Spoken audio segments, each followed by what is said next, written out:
Alright, suppose that we have two primes, P and Q, where P is less than Q, and G is a group of order PQ. We first want to prove that G is not simple.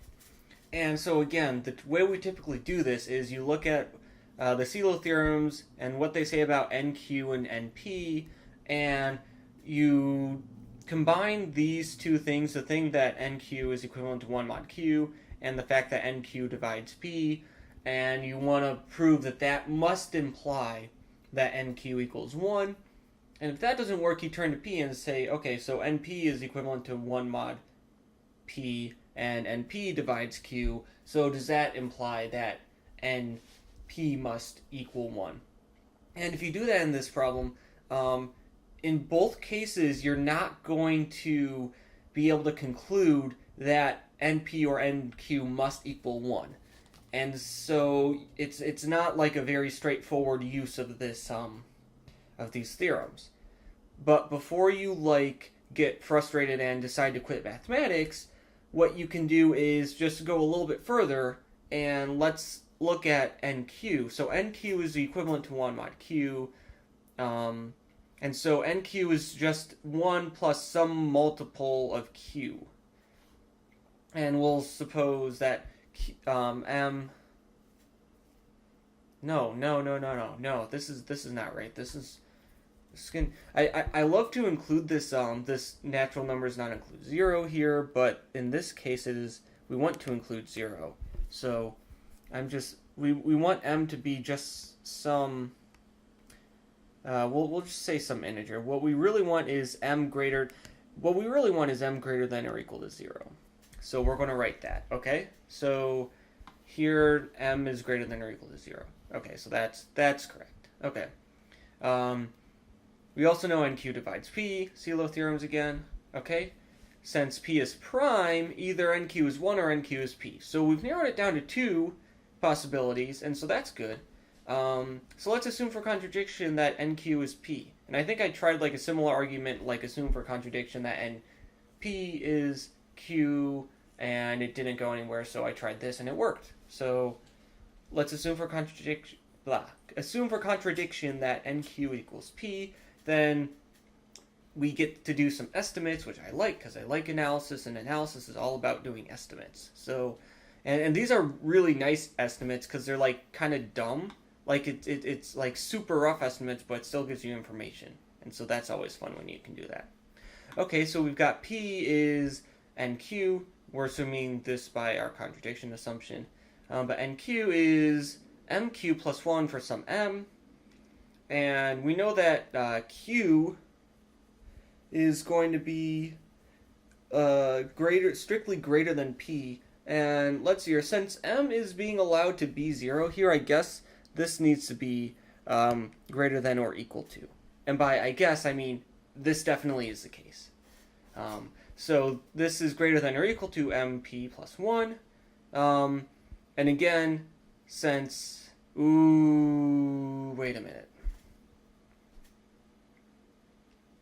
Oh, okay. Well, if NQ equals P, then M must be equal to 1. Right? Yeah. So, if NQ equals P, then... Right, so it can't be the case. Then, well, no, it doesn't have to be equal to 1, but if NQ equals P, P is going to be strictly greater than 1. So M must be greater than 0. So, because if M were 0, then this would say NQ equals 1, which is not possible if NQ equals P. Okay, so then this is strict, and everything works out again. Okay, so this is good. Alright, so P is NQ, which is equal to MQ plus 1, which, since we know M is strictly greater than 0, this is going to be, and since P is strictly less than Q, this is going to be MQ plus 1 is going to be strictly greater than MP plus 1. And so let's see here, M is greater than or equal to 0, we're going to say it's some integer. And it's greater than 0, so MP has to be greater than or equal to P. But P plus 1 is strictly greater than P. So we have P is strictly greater than P, which is a contradiction. So it can't be the case that NQ is P, and the only remaining scenario is NQ is 1. Okay? And then we're done. You let Q be the unique subgroup of order, unique CeLO P sub. Capital Q be the unique CeLO Q subgroup, and all CeLO Q subgroups are conjugate in G, and so Q is conjugate to itself, which means that Q is normal in G, and Q is non-trivial since it has order Q, which is greater than 1, and so G has a non-trivial normal subgroup, and also Q is obviously not G because it's Q has, the order of Q is Q, which is not Q times P. So G is not simple because it contains a non-trivial normal subgroup Q. And that finishes this part. Then we got the next part where we're going to assume that Q is not equivalent to 1 mod P. And we prove that G is cyclic. So we're just throwing on additional assumptions. So we can use what we already know, which is that NQ is equal to 1. We also know by the CeLO theorems that and of course, this is work that you might have done in trying to prove part 1 before you knew how to proceed. So NP divides Q, and Q is equivalent to 1 mod P. I guess that should be in there. And no, NP is equivalent to 1 mod Q. And so the only way for these two things to hold is if NP is 1 or if NP is Q.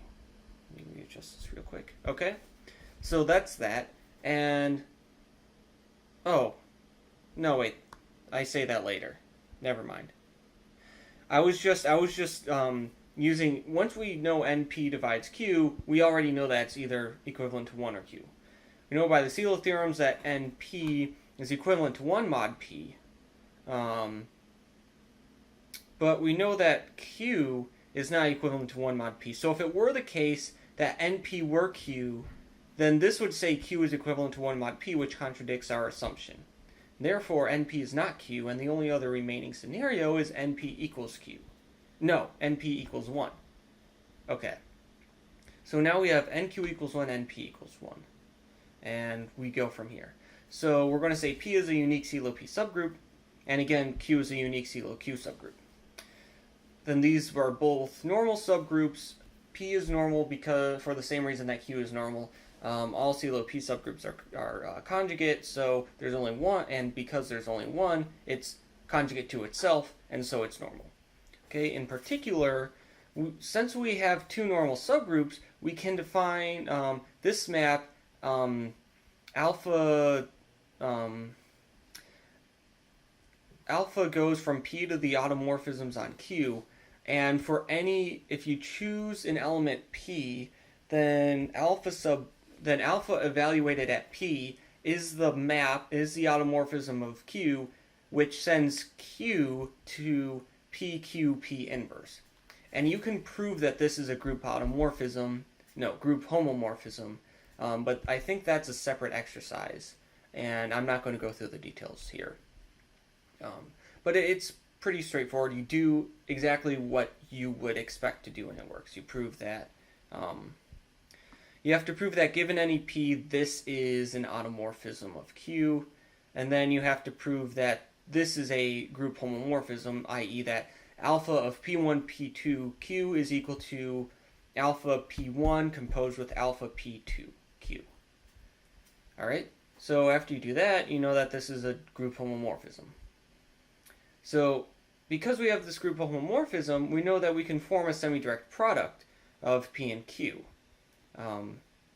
Because that's one of the things that we prove that if you have two...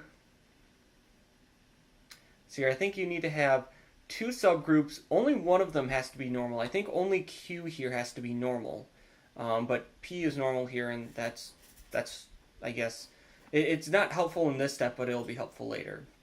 But we have a group homomorphism of this form from the one subgroup into automorphisms of the normal subgroup. And then we automatically know that you can form a semi-direct product from that. And the underlying set for this semi-direct product is going to be P times Q.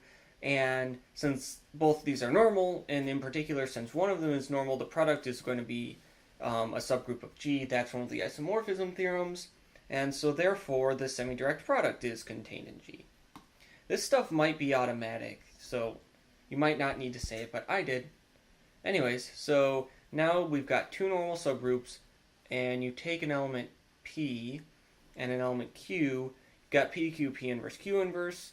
And what does this look like? Well, if you look at the last three ones, here, this is going to be an element of P because we're taking an element of P and conjugating it by some element. The element happens to be in Q, but conjugating an element by P by any element in G is going to give you an element of P. And so this is something in P times something in P, which is in P.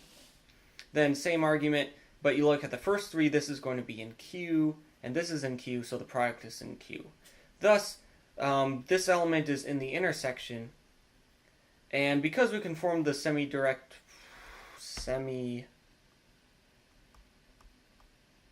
product of P and Q, the intersection must be trivial. We also know this, that's sort of dumb.